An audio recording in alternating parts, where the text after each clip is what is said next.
Hello po sa inyong lahat mga ka-crypto. Ako po si Pinoy Crypto Trader at sa video na ito ay atin pong pag-uusapan ang tungkol dito sa komento ni ka-crypto na si Mark Denver. Ayan, sapagkat meron po siyang isang magandang tanong na ito. Para po ito sa mga bago lamang na mga baguhan lamang na bagong pasok na mga investors dito kay Shiba Inu. Pero sa mga matatagal na rito ay alam na po nila yung sagot rito kasi matagal na po nating nako-content ito at ilang beses na po nating nauulit na sinasagot, pero ayan po, may pumapasok po na mga bago, kaya ayan, ito po ay kailangan po nating sagutin ito para sa kanila. At ayan, bago po tayo magpatuloy ay nais ko po munang bigyang linaw ang aking disclaimer kung saan ang nilalaman po ng video na ito ay hindi po ito isang financial advice. For education and information purposes lamang po ang layunin nito. Maliban po dito ay nais ko na rin pong magbigay babala na wala pong kahit anumang group chat ang Pinoy Crypto Trader. Ayan po, ito po yung kanyang tanong dito. Ano nga ba ang gamit ng bone sa Shiba Inu? Ayan. Na may sumagot po rito si ka-crypto na si Cousins Vlog. Sabi niya ay pang gas fee ng Shibarium. Ayan. Tapos ano ang purpose nito? Paano yung mga naka-hold sa Shiba Inu? Ayan. Anong mangyayari? Ngayon ang masasabi ko rito, ayan, si Bone ay ito po ay ang unang gamit po ni Bone ay isa siyang governance token. Ayan, kung pag sinabi po nating governance token ay ginagamit po ito sa na pang-vote, pang-cast ng vote sa mga proposal. Ayan, kumbaga yung mga proposal na projects. Ayan, kunwari may ilalabas sila na project na gustong i-develop ng mga developers, ay dadaan yan sa proposal. Ayan, dadaan sa community ang magdi-decide kung payag ba sila dito. Ayan, at ang tawag po dyan ay proposal. Ngayon, para makapag-vote ang isang member ng community ay kailangan po na meron siyang bone. Ayan, gagastos ka ng bone. Yan, para mag-cast ng iyong vote kung papayag ka rito sa proposal na ito o hindi. Kaya yan po ang gamit ng governance token. At ang mga cryptocurrencies, hindi lamang po si Shiba Inu, ay meron din po silang sariling mga governance token. Yan po ang unang gamit ni Bone.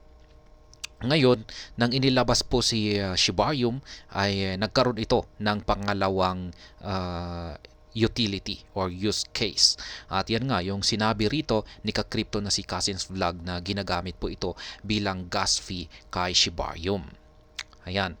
Ngayon, ano ang purpose nito? Ayan. Ang pagkakaintindi ko dito, ano ang purpose ng Bone? Bakit ito ang siyang ginagamit na gas fee kay Shibarium? Ayan, paano yung naka-hold ng Shiba Inu token? Anong mangyayari?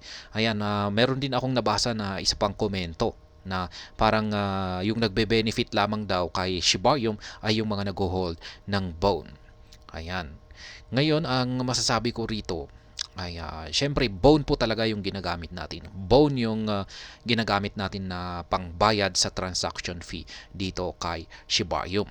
Ngunit pagdating sa burning mechanism niya, ang nangyayari po rito ay kino-convert ng Shibarium yung Bone pabalik ng Shiba Inu token. Ayan. Meron po tayong explanation dito.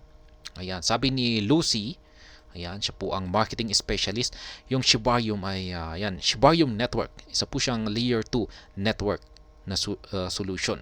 Ngayon, kung pag nag-transact tayo dito kay Shibarium, ang ibabayad natin dito ay yung Bone token kasi yan nga ito yung ginagamit natin na gas fee.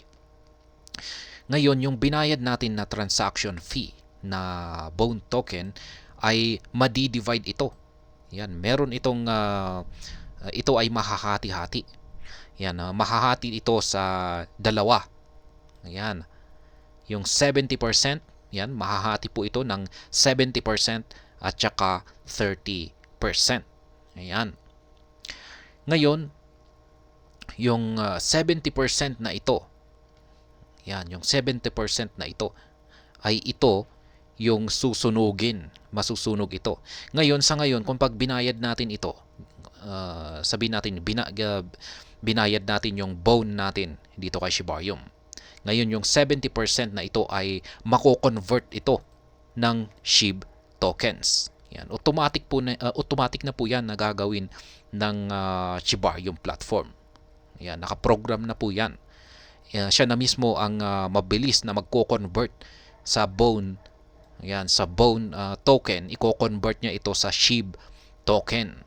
Ayan, pagkatapos niyang ma-convert ito ng Shiba Inu token, yan, parang gagawin niya rito yung Bone na nakuha niya sa transaction fee, yung 70% nito ay agad niyang ibibili ito.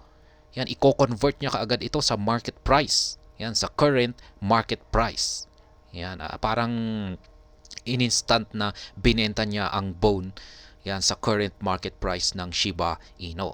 Ngayon, yung nakuha niya na Shiba Inu token ay ito na. Sa kanya ito susunugin.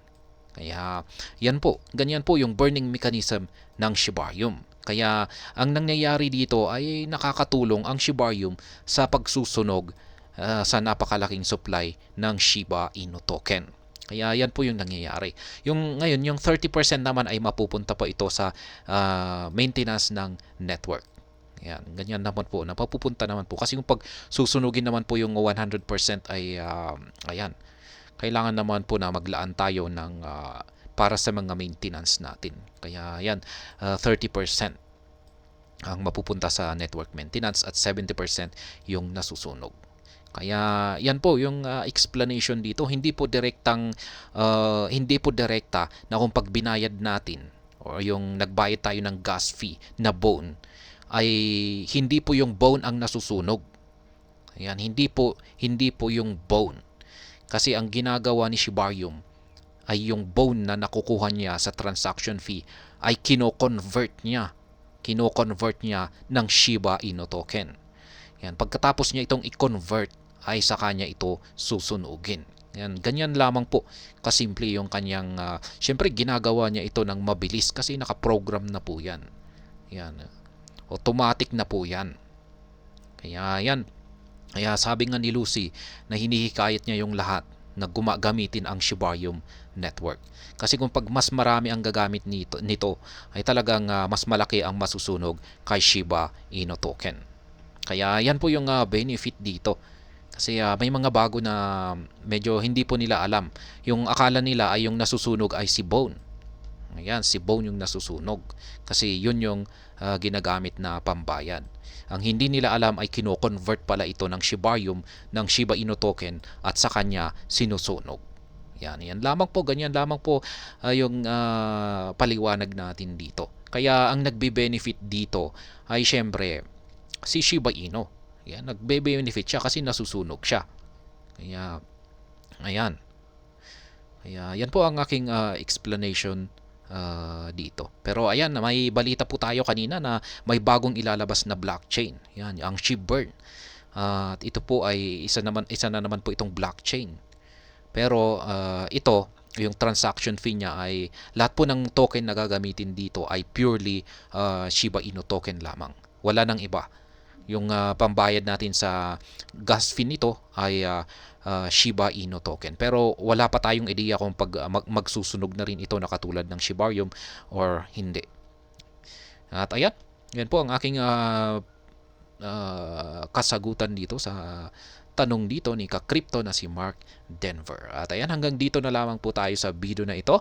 Sana po ay inyong nagustuhan ang aking paliwanag dito. Kung inyo po itong nagustuhan ay pakiclick lamang po ang like button nito. Para naman po sa mga bago lamang dito, kayo po ay aking inaanyayahan para mag-subscribe. Pakiclick na rin po ang bell icon nito. Dahil ito po ang siyang magsisilbing notification nito sa mga bago kong videos na akin pong ina-upload sa aking YouTube channel na ito.